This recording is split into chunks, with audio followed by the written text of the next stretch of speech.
Hi there! Today we're diving into a creamy, controversial topic that might just change how you look at your breakfast toast. We're talking about butter versus margarine. Which one should you spread on your morning slice? Let's churn some science and taste into this debate. First off, let's make some butter. It's surprisingly simple. You start with heavy cream, give it a good shake, and before you know it, you've separated the fat from the liquid. What you get is fresh homemade butter.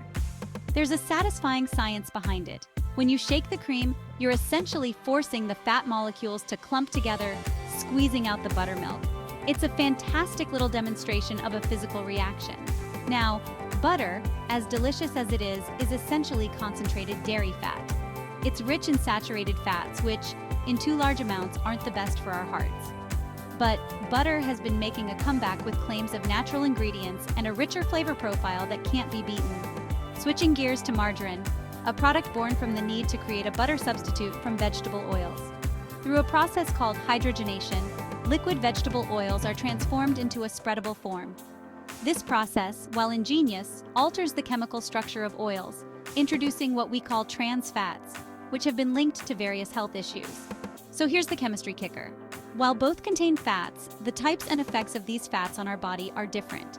Butter contains primarily saturated fats, and margarine contains trans fats from the hydrogenation process, though many newer versions now boast of being trans fat-free. Taste-wise, let's be honest, many say nothing beats the rich, creamy flavor of real butter.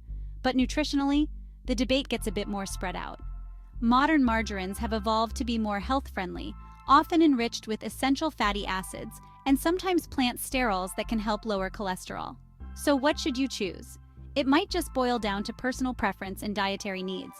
If you're looking for flavor, butter might be your go-to. For a heart-healthier option, a carefully chosen margarine could be better. There you have it. Butter versus margarine.